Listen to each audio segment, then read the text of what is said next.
happy. You are an institution for happiness.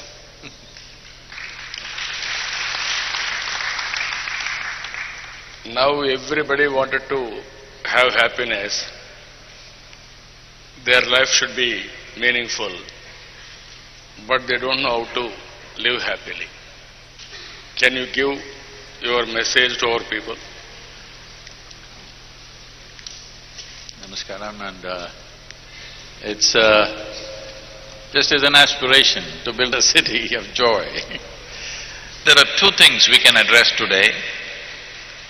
For a human being to be happy or joyful, there are two fundamentals: chemistry and geometry.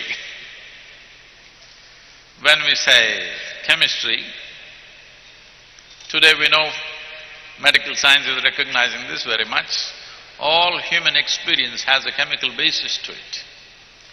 What you call as happiness is one kind of chemistry, what you call as misery is another kind of chemistry, joy is one kind of chemistry, suffering is another kind of chemistry, love is one kind of chemistry, hate is another kind of chemistry, agony, ecstasy, everything and everything has a certain chemical basis to it. Or in other words, who you are is a chemical soup, a very complex chemical soup. The question is only, are you a great soup or a lousy soup? That determines whether right now if you sit here, this is a fantastic experience or this is a miserable experience. So how to create a chemistry of our own? Well, we are the only species on the planet who is being referred to as human being.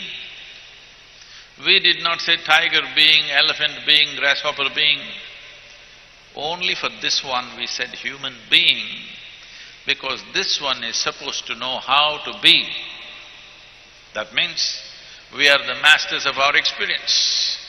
Unfortunately, though a large segment of humanity has not gotten to that place, but the reality is, if you wish to take charge of the nature of our experience 100%, it is very much possible, because outside situations, no matter how you envision it, what you do, whether it's in a nation or in a city or even inside your home, outside situations will never happen 100% the way you want them. Hello? Even if you're just two people in the house, does everything happen 100% the way you want it? It will never happen. But the inside situations can happen 100% the way we want it, and that's how they're supposed to happen. What happens in the world, I have a stake in it, but I cannot decide everything that happens there. But what happens within me must be determined by me. As there are technologies for well-being on the outside, similarly there are technologies for well-being on the inner dimension. Unfortunately, humanity has not invested enough in that direction.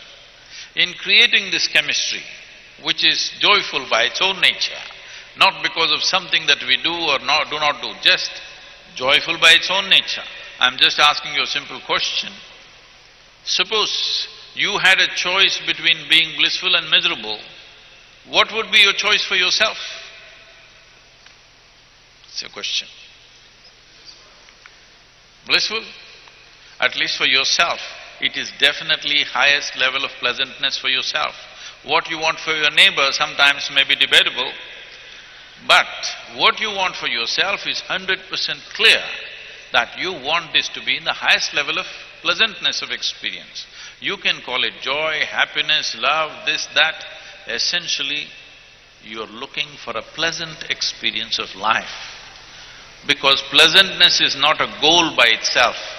If this body and this intelligence has to function at its highest, this must be in a pleasant state of experience. There is substantial scientific and medical proof today that unless you're in a pleasant state of experience, neither your body nor your brain functions at its best. So to bring this, to manage our chemistry, there is an important dimension called geometry of life. Everything physical in the universe has a form. A form means, if it is geometrically in a conducive state, it will naturally exist with ease. If it is geometrically not in a conducive state, it will naturally be stressed. Just people have forgotten how to sit and stand. In this culture, we instill this: if you want to have a meal, how you must sit. If you want to do your prayer, how you must sit. If you want to study, how you must sit. For everything there was a posture and a particular way of handling the body, because the physical geometry of the body and the geometry of the spaces in which you live, because you're aspiring to create a happy city or the happiest city. It's very important the geometry of the spaces are supportive to the nature of the human being. A lot of care was taken when we built ancient cities like this, but today we're just building for convenience. See, individual human beings live in different states. Some people are living just to survive, that is the only thing they can think of. Some people are thinking of doing well in the society. Some people are looking at the highest possible experience they can have in their life. They understand it's a limited amount of time. Unless you make this truly wonderful, in the end, there is nothing. Those who understand the nature of our life as being mortal, that we are here only for a short space of time, the only thing that we have is the profoundness of our experience. Those who understand are aspiring for the highest possible experience of life.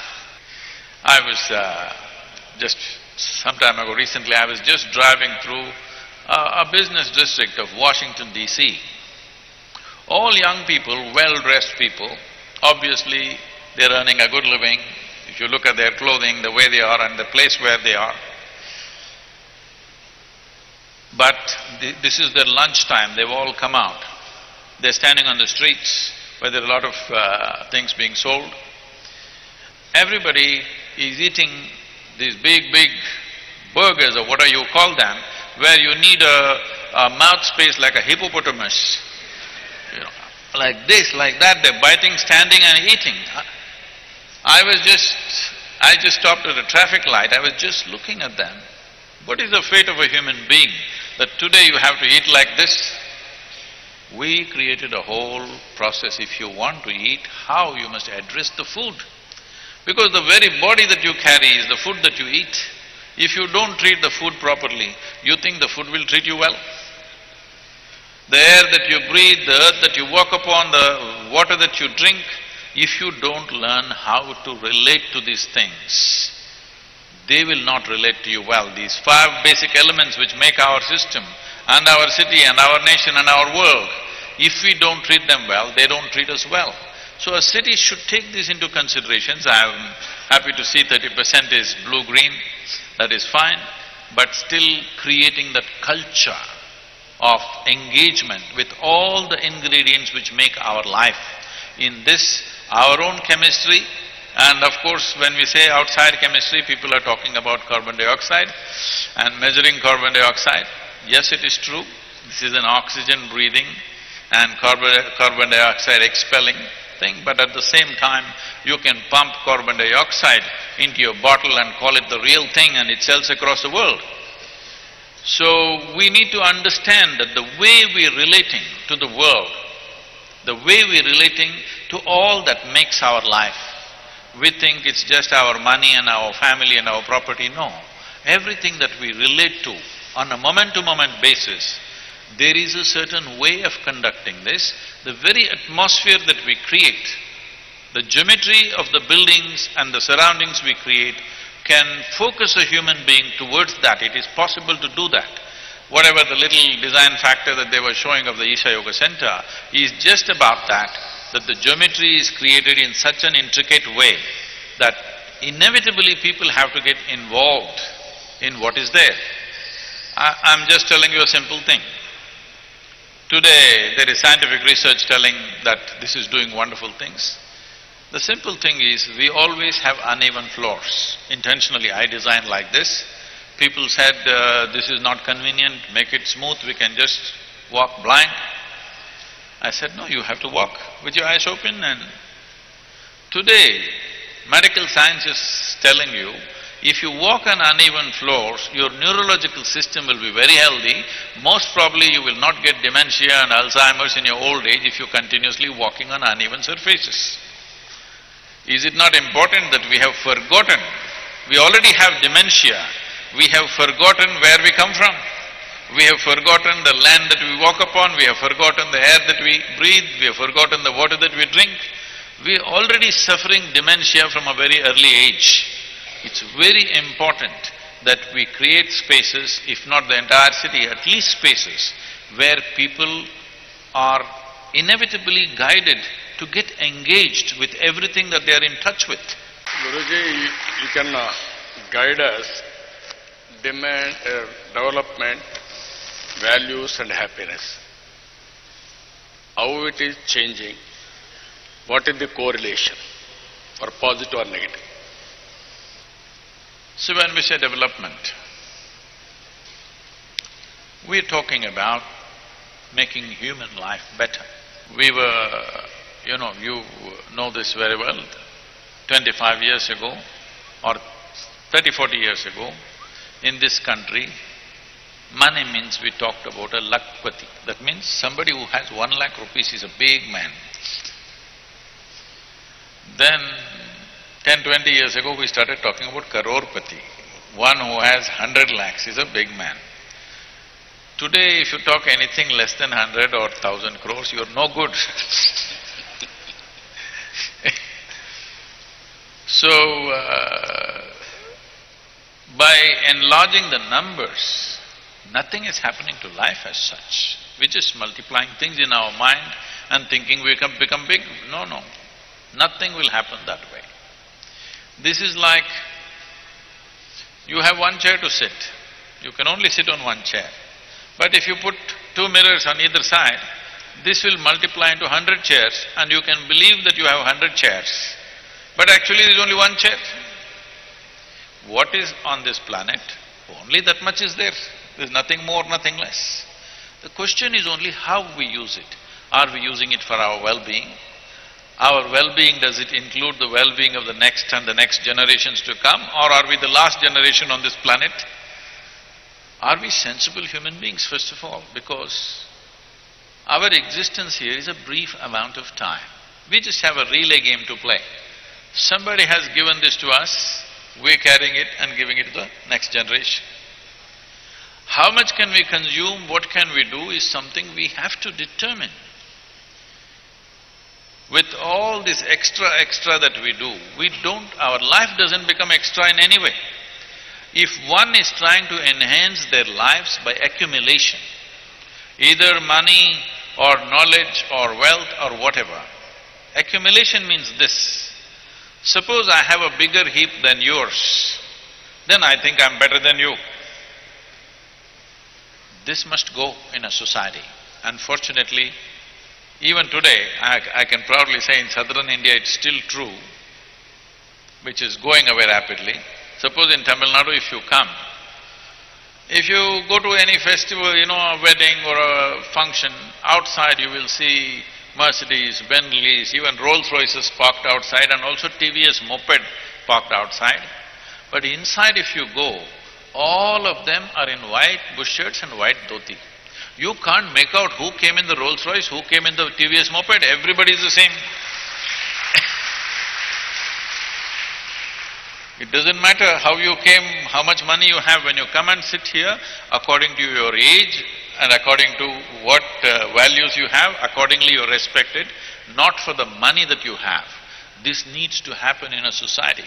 It's very, very important, because if only accumulations determine who we are,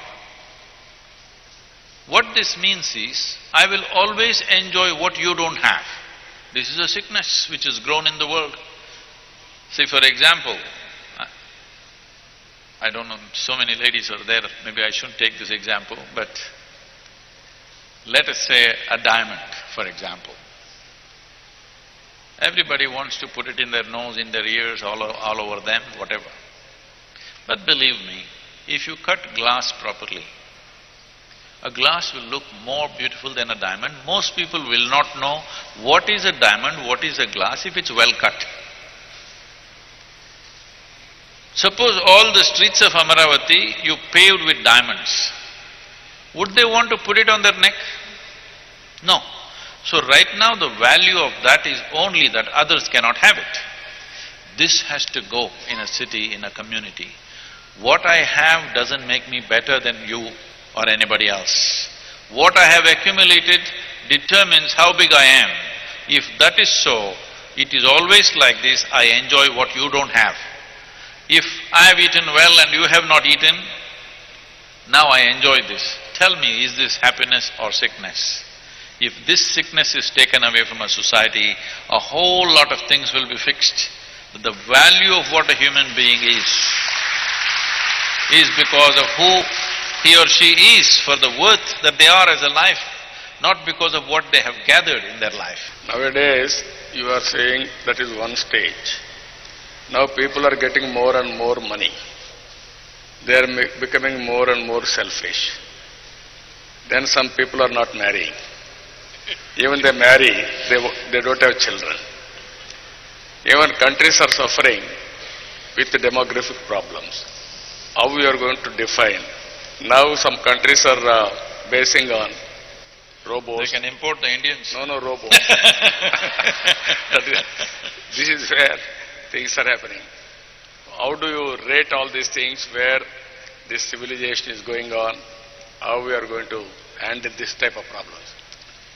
See, one thing that human beings need to understand is, when we say life on this planet, it's not just us. For this life to happen, from a microbial life to an elephant to a whale, all of them are equally important.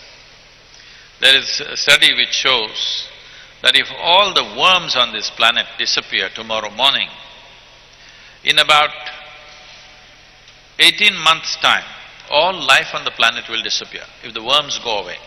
Usually people use this term, if they want to say somebody is very low, they say, you're a worm. They don't understand how important a worm is. If the worms go away, in 18 months all life will disappear. If all the insects go away, in about 3 to 4 years all life will disappear. But if human beings go away, this planet will flourish.